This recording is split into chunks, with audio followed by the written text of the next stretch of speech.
이제 마지막 10가지, 10번째 재앙을 앞두고 그 재앙이 이스라엘의 최고의 절기가 되는 유월절의 규례가 되는 것을 오늘 말씀해 주고 있습니다. 유월절은 지나간다라는 그러한 패스오브, 패사흐라고 하는데요. 헬라어로는 지나간다라는 그런 뜻입니다. 죽음이 지나간다, 재앙이 지나간다 그런 의미고, 또 이 유월절은 무엇보다도 양의 피를 문설주와 임방에 바르고 그 양을 구워서 먹는, 태워서 먹는 그러한 바로 절기가 유월절입니다. 우리 주님께서 십자가에 이제 달리시는, 그리하여 잡히시던 그 밤에 제자들에게 첫 번째 성찬을 제정하시고, 이것은 너희를 위하는 내 몸이요 또 이 잔은 너희를 위하는 그런 새 언약의 피다라고 그런 성찬을 제정하신 것 같이 이제 여호와 하나님이 구원의 대역사를 이루시기 전에 이 구약시대 이스라엘 백성을 애굽에서 건져내실 때, 이때 첫 번째 유월절을 우리 주님께서 잡히시던 밤에 첫 번째 그러한 성찬의 날을 제정하셨듯이 오늘 첫 번째 유월절을 제정하시고, 그리고 이스라엘 백성이 그렇게 순종하여 지키게 되는 그러한 말씀을 우리가 보게 됩니다. 어떻게 보면 하나님이 10가지 재앙을 내리신 것은, 그동안 바로의 마음을 강팍하게 한 것은 이스라엘 백성에게 이 유월절의 규례를 주시기 위함이다 라고 볼 수도 있습니다. 생명이 피에 있고 피 흘림이 없이는 죄 사함이 없기 때문에 어떤 애굽의 그러한 사람들을 멸망하는 데 1차적인 목적이 있는 것이 아니라, 중요한 것은 이스라엘 백성이 죄를 사함 받아야 되고 그들이 옛것으로부터 새 것으로 변화되어야 되는, 그래서 이제는 자기 뜻대로 달력을 넘기면서 사는 것이 아니라 하나님의 그 달력으로, 하나님의 원력으로 살아가야 되는 그 규례를, 유월절 규례를 제정하시려고 하나님이 이 10번째까지 재앙을 거듭하셨다. 우리는 이렇게 하나님의 큰 섭리를 바라보아야 할 것입니다. 유월절은 이스라엘 백성이 애굽에서 해방되는 날이고, 하나님의 백성이 자유롭게 이제 예배드리기 시작하는 그 날이 유월절입니다. 그리고 하나님 중심의 한 날이, 한 해가 시작되는 그 날이 바로 유월절입니다. 오늘 2절의 말씀에 보면 이 달을 너희에게 달의 시작, 곧 해의 첫 달이 되게 하고 한 해의 첫 달이 되게 하고 라고 이렇게 말하고 있습니다. 이스라엘 백성은 자연력으로는 추수 때를, 가을을 한 해의 시작으로 봅니다. 애굽 백성은 자연력으로 보면 애굽 백성은 또 하지가 될 때 가장 범람하여 물이 넘치고, 그때 애굽 백성들은 한 해의 시작이 되고, 이스라엘은 금방 말씀드렸듯이 가을이 한 해의 시작인데 이제 하나님이 한 해의 시작을 바꾸시는 것입니다. 우리가 아빕월이라고도 하고 나중에 포로기 이후에는 니산월이라고도 하는 그 달이 바로 유월절, 이날부터 시작되는 것입니다. 우리로 하면 3, 4월 봄에 해당하는 그것이 이스라엘 백성의 신앙력, 종교력으로는 바로 첫 달이 되는, 그것이 오늘 2절에 하나님께서 제정하신 것입니다. 그달 14일에 가족 단위로 흠없는 1년 된 수컷 어린 양을 취하라라고 이렇게 말씀하고 있습니다. 이미 설교 때도 자주 말씀드렸지만은 구약시대 때 믿음의 단위는 가정의 단위로, 그래서 할례는 가정의, 그 아브라함 선민의 가정에 속하는 그러한 예식이고, 교육은 가정에서 시키는, 그래서 들어가나 나가나 또 문설주에도 또 말씀을 새기고, 가정 단위, 이게 이제 신약 시대로 말하면 교회가 되는 것이죠. 할례가 세례가 되어 교회에 입교하는 것이 되고, 그리고 신약 시대 때는 그 구약의 말씀 교육이 교회에서 이루어지는 그것이 바로 신약 시대입니다. 오늘 말씀에서 가족 단위로 그것을 어린 양을 취하라라고 이렇게 이야기하고 있습니다. 허멈된 1년 된 그러한 수컷 어린 양, 이것은 우리가 이 제물 자체의 의미를 둘 수도 있지만 무조건 일단 순종한다는데 항상 가치를 둬야 됩니다. 하나님이 무엇을 명령할 때는 여하함으로 명령했다라고 생각할 것이 아니라 흠이 없어야 되고 1년 돼야 되고 수컷이어야 되고 이렇게 여러 가지 주석들을 하는 거 보면 요 정도 양이 한 가족이 먹을 만한 양이다 이렇게 주석하는 경우도 있는데, 그런 것은 너무 억지 주석이고 그저 이것은 하나님이 명령하셨다, 1차적으로 그렇게 좀 생각해야 돼요. 하나님 11조 하시라 하면 하시는 거지, 그걸 가지고 11조는 이기 때문에 하다 이러면 영원한 규례가 될 수가 없거든요. 영원한 십계명 규례는 하나님의 명령이니까, 선과 악을 알게 하는 실과에 동산 중간에 실과를 따먹지 말라는 것은 하나님의 명령에 대한 절대 순종을 보기 위한 거지, 그걸 먹으면 어떻고 안 먹으면 어떻고 어떤 질과 양을 따져서 그렇게 하고 안 하고가 아니거든요.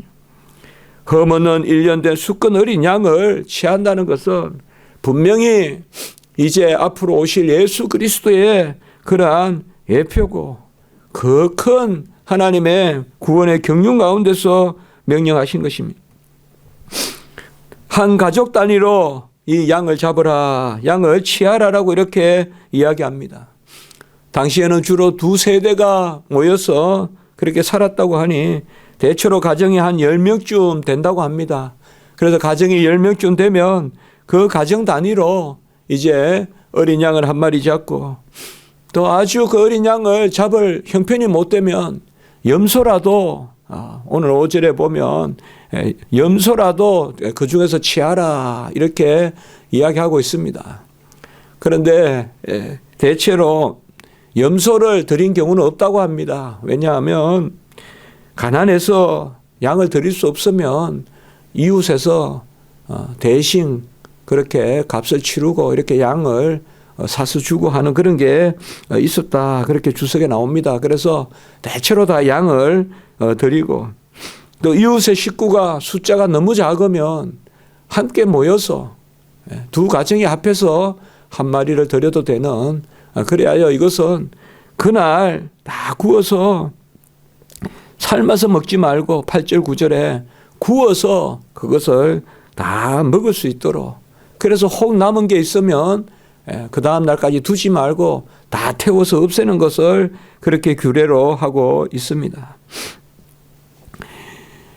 삶아서도 먹지 말고 피채 먹지 말라. 이방인들은 주로 제물을 피채 먹었다고 합니다. 근데 피채 먹지 말고 삶아서도 먹지 마라 하면, 삶아서 먹으려면 뼈를 꺾어야 됩니다. 뼈를 꺾어야 그게 냄비에 들어가기 때문에 삶아서 먹지 말라는 것은, 구워서 먹으라는 것은 뼈채 그대로, 머리도 자르지 말고 정강이도 따로 꺾지 말고 그대로 모양을 보존해서 죽여라는 것이요. 이것은 역시 예수님의 뼈가 꺾임을 당하지 아니하였다. 그리고 예수님이 그저 온전한 제물로 그저 십자가에서 죽으셨다. 그것을 우리가 바라보게 하는 것입니다. 그 양을 취하여서 나흘간 두었다가 4일간 두었다가 이제 6월절 밤에 잡으라라고 이렇게 말하고 있습니다. 나흘간 4일간 두었다는 의미는 뭔가? 이것도 이스라엘 백성이 400년간, 그래서 4세기 동안 애굽에서 많은 고통을 당하였다, 그렇게 말하고 있습니다. 어쨌든 4라는 숫자는 성경에서 자주 등장하고, 여기는 나흘, 그리고 40일, 우리 주님 금식도 40일 하셨고, 그리고 40년은 또 가냐의 40년 생활이 있고, 400년은 또 알다시피 이스라엘 백성이 애굽에서 그렇게 400년 동안 그렇게 있지 않습니까? 이러한 여러 숫자적인 개념도 있습니다. 요새 이런 숫자를 연구해서 또 책을 내고 뭐 다니엘서 마태복음 저에게도 책이 한 건 왔는데 이런 또 연구도 많이 합니다만은 그 양을 나흘간 두었다가 이제 밤에 이 밤이라는 점 이스라엘 백성은 밤이라고 하면 두 번을 밤이라고 하는 것 같아요. 제가 그 이스라엘 갔을 때 예루살렘 갔을 때 이렇게 다니는 거 보면 그런 느낌 좀 들 때가 있어요. 오후에 좀 부석거리기도 하고 또 그 너머에 또 부석거리기도 하고 그런 느낌이 있는데 여기에 밤은 오후 한 6시, 7시쯤 해당하는 그 시간이라고 생각합니다. 우리가 왜 이렇게 말씀을 살피는가 하면 여호와께서 제정하신 대로 그것을 시행해야 된다는 것이 중요한 것입니다. 유월절은 그 면면이나 어떠함을 따지기보다 여호와가 하라는 대로 들어야 돼요. 오늘날 예배도 마찬가지고 구약의 제사 절기 마찬가지입니다. 하나님이 시키는 대로 해야 됩니다. 우리가 그 의미를 다 알아서 내가 마음에 드는 것만 하는 거, 그것은 가룟 유다의 생각이에요. 왜 아까운 것을 허비하느냐? 300데나리온을 허비하느냐? 왜 그것을 깨서 허비하느냐? 굳이 하면 좋지. 그 하나님 싫어하는 겁니다. 또 사울왕이 급하니까 빨리 브레스 쳐들어오니까 예배 드려야 되겠다. 그거 싫어합니다. 그거 싫어합니다. 다윗이 사실 하나님의 큰 믿음의 종인 것은 다윗은 쫓겨가면서 압살롬에게 쫓겨가면서 그의 신하들이 성전의 법궤를 빼내서 그 법궤를 앞세우자 했을 때 다윗은 사실 그것을 거부합니다. 어떻게 보면 그것이 조금 믿음 있다 이러면 급하다 큰일 났다 법궤를 앞세우자 그러면 그게 믿음 있는 것 같은데 다윗은 그 너머로 생각합니다. 바로 하나님의 지정하신 곳이 예루살렘이고 그것이 시온의 그러한 시온의 성의 그러한 성전이라면 법궤는 거기에 머물러 있고 내가 일시적으로 가더라도 다시 그 법궤가 있는 곳으로 온다. 그래서 다윗이 다시 돌아오지 않습니까? 압살롬에게 잠시 피했다가 우리가 이런 것을 볼 때 항상 생각할 것은 뭐 하기 때문에 지켜라. 이러한 구약의 주석들이 많은데 그걸 참조해 볼 만도 해요. 그러니까 분명히 우리가 인식해야 돼요. 그 시대는 뭐 하니까 이렇다. 그러나 너무 그런 인과관계로 하나님의 말씀을 너무 그렇게 공리적 실용적으로 따지면 안 된다 이 말이에요. 뭐 하나님의 백성이 결국 이렇게 유익하니까 이렇게 명령하셨다. 그런 것도 틀리지 않지만 우리는 1차적으로 하나님의 명령은 하나님이 하라는 대로 하는 거예요. 무슨 의미가 있어서 밤이 아니라 그게 하나님이 밤에 하라면 밤에 하는 거고 낮에 하라면 낮에 하는 거고 그러한 것들이 중요해요. 그 의미는 그때 계속 이제 그 구속의 역사와 또 성도의 삶 가운데 보면 끝내는 하나님의 그 말씀이 아멘이 되고 그렇게 되거든요. 그렇기 때문에 이스라엘 백성에게 이러한 귀한 규례를 주신 것을 우리가 잘 새겨야 된다. 저녁에 그 어린 양을 잡아서 그 피를 문설주와 임방에 바르라라고 이렇게 말씀했습니다. 문설주라는 것은 문의 양쪽에 이렇게 기둥을 이야기합니다. 문설주 그 기둥이고 임방이라는 것은 양 기둥을 가로지르는 그 나무를 이야기합니다. 문지방이 아닙니다. 그래서 문설주와 임방에 거기에 피를 바르라라고 이렇게 이야기합니다.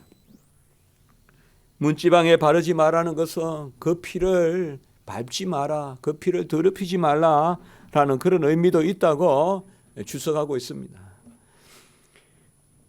이스라엘 백성은 그 밤에 이제 그것을 잡아서 그 피를 문설주와 임방에 바르고 그리고 그 제물을 그 양을 구워서 먹습니다. 어떻게 먹느냐? 11절에 보면 허리에 띠를 띠고 발에 신을 신고 손에 지팡이를 잡고 급히 먹으라라고 이렇게 했습니다. 이것은 뭔가 하면 이제 하나님이 옮길 것이라는 하나님의 명령에 따라서 곧 떠날 것이라는 그러한 의미도 있지만 항상 이스라엘 백성은 하나님께 깨어 있으라 이거예요. 기도원의 300용사와 같이 물을 개같이 이렇게 먹으면 언제 화살이 날아올지 모르니 깨어서 손으로 받아서 먹어라. 항상 살피면서 먹어라. 바로 그러한 말씀이에요. 항상 살피면서 그 재물을 먹으라라고 이렇게 이야기합니다. 여러분, 우리 예배는 항상 이러한 이 현실의 예배는 이러한 마음이 있어야 돼요. 우리가 예배를 드리는 것은 뭐 깊은 곳에 안온한 곳에 푹 파묻혀서 어디 동굴에 들어가서 그냥 그곳에서 그냥 편안하게 사시사철 안빈낙도하면서 그래 예배 드리는 게 아닙니다. 이 지상의 나그네의 삶에 본향을 향하여 가는 언제든 하나님이 부르실 때 하나님을 쫓아가고 하나님이 발행하라면 발행하고 서라면 서는 그러한 항상 하나님 앞에 깨어있는 가운데서 우리는 재물을 먹고 예배를 드려야 됩니다. 그래서 허리에 띠를 띠고 신을 신고 그리고 손에 지팡이를 잡고 이것은 언제든지 떠날 준비를 하는 급히 먹으라라고 이렇게 말씀하고 있습니다. 예배는 저는 그렇습니다.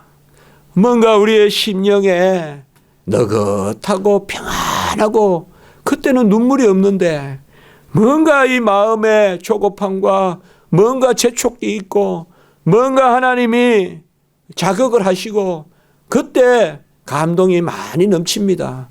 그때 하나님께 아멘이 많이 넘칩니다. 이제 피를 유월절 양을 잡아서 피를 문설주와 인방에 바르고 그리고 그것을 구워서 정강이와 머리와 아무것도 꺾지 않고 그대로 구워서 그것을 급히 뭐와 더불어서 먹느냐? 무교병과 쓴 나물과 더불어서 그렇게 먹으라라고 이렇게 말씀하고 있습니다. 무교병과 쓴 나물을 먹으라는 것은 바로 하나님이 주신 그대로 받으라는 것입니다. 인간의 것을 가미하지 말라는 것입니다. 성경에서 누룩은 많은 경우에 허물과 죄를 드러냅니다. 인간이 부풀리고 인간이 썩어버리는 것 그런 것을 멀리하라는 것입니다. 항상 교회의 예배는 이 무교병에 그러한 정신이 있어야 됩니다. 조금 기름지지 않은 것 같아도 조금 뭔가 세련되지 않은 것 같아도 교회의 예배는 이 무교병과 같은 것이 있어야 돼요. 하나님의 말씀이 투박하게 툭툭 떨어지는 것 같아도 그러한 무교병의 음식을 먹어야 그것이 우리에게 온전한 것이요. 쓴 나물을 먹어야 돼요. 달콤한 나물만 먹으면 오래 못 갑니다. 2발자국 3발자국 가다가 지쳐버립니다. 쓴 나물은 먹을 때가 쓰더라도 오래 갑니다. 오래 갑니다. 바로 급하게 허리를 띠고 신발을 신고 지팡이를 짚고 그리고 그것을 그대로 다 태워서 주님의 것을 꺾지 말고 주님을 있는 그대로 그 주님의 것을 그대로 다 태워서 무교병을 먹고 쓴 나물을 먹으라. 이래야 교회가 온전하고 이래야 성도가 온전합니다. 막 내 입에 맞는 것만 먹는 게 아닙니다. 달콤한 나물만 찾아서 먹는 것이 아닙니다. 무슨 향신료만 쳐서 먹는 거 그건 이방이 하는 것입니다. 이방의 예배는 가보면 온갖 향내가 그냥 진동을 합니다. 아주 동방정교나 이런 데 가보면 어디에서 그러한 연기 같은 거를 피우고 아주 향내가 진동을 합니다. 그러나 우리 예배는 저는 이런 것이 좋습니다. 아무것도 가공하지 않고 맑은 공기만 있고 그 가운데 하나님 앞에 아주 우리가 납작 엎드려서 기도를 드리고 예배를 드리는 그 무교병과 쏜나물을 먹어라라고 이렇게 말하고 있습니다. 이것이 바로 13절에 보면 표적이다라고 이야기합니다. 표적이 뭐라고 했습니까? 저번에도 나왔지만은 10가지 재앙이 다 표적이다. 표적은 여호와가 하나님이라는 것을 우리에게 알려주시는, 신약시대 때 예수님의 표적은 예수님이 그리스도시요 하나님의 아들이심을 드러내는 기적. 구약시대 때 이 표적은 바로 그 행사가 여호와가 임하시는, 여호와가 이루시는 것을 드러내는 그 기적이라, 그것이 바로 표적이라고 했습니다. 이 표적은 어떤 표적입니까? 생명의 표적이요, 영생의 표적이요. 그 피를 보는 때마다 죽음이 지나가리라. 오늘 13절에 내가 피를 볼 때에 너희를 넘어가리니, 구원의 표적, 영생의 표적, 바로 우리야 죄를 지었으되 우리를 죄값을 하나님이 우리에게서 찾지 아니하고 그 피에서 찾는 것이에요.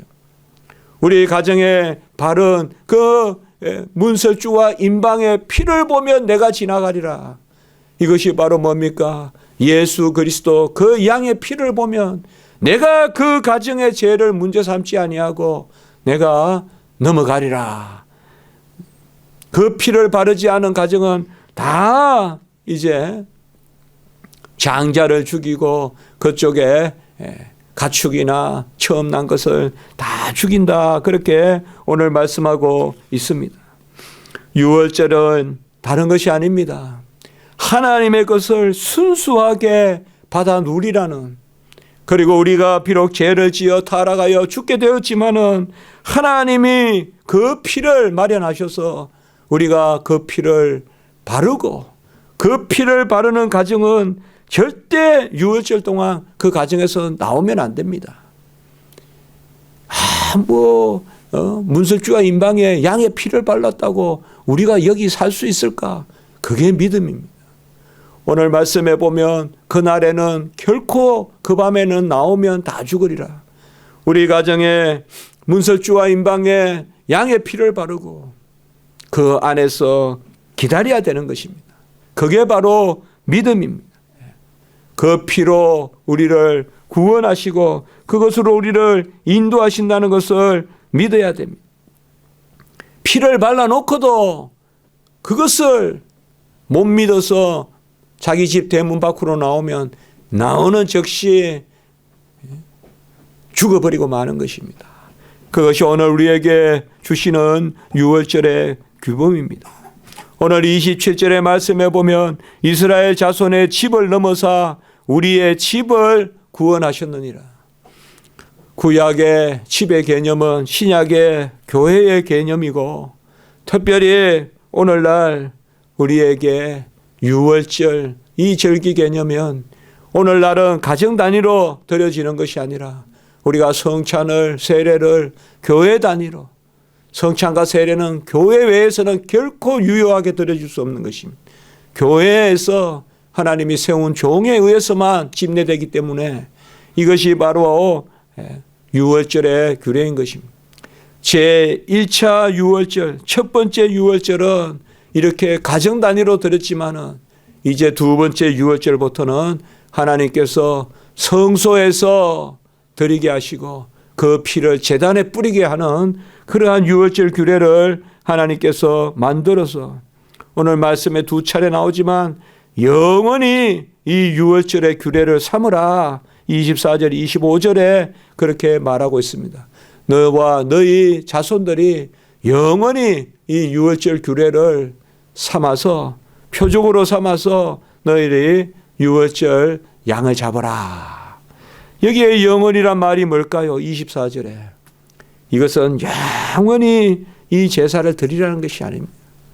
오늘 로마 캐톨릭이 이걸 잘못 해석해서 지금도 미사를 이런 제사로 오해하고 있습니다.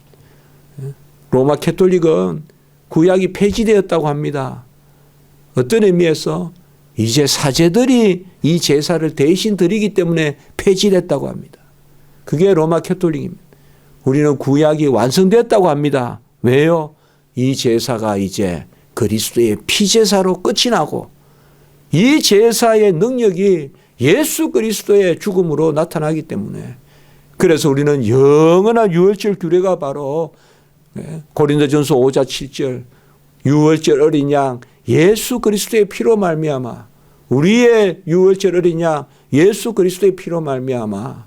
그래서 우리는 신구약을 다 믿고 신약은 구약의 완성이고, 그게 당연한 거죠. 그게 종교개혁입니다. 근데 로마 캐톨릭은 구약은 폐지됐고 구약의 제사를 지금 사제들이 드리고 있고, 그것이 미사고, 그래서 미사의 공로가 여전하고 여전히 의가 다 이루어지지 않은 것으로 그렇게 제사를 드리는 것입니다. 우리는 이제 예수 그리스도의 피만 있으면 그것이 영원한 유월절의 규례입니다. 내가 주님의 피를 보면 죽음이 다 유월하고 패스오버 다 지나가고, 이제 예수 그리스도의 피를 우리가 우리 가정에 문설주와 임방에 발라야 됩니다.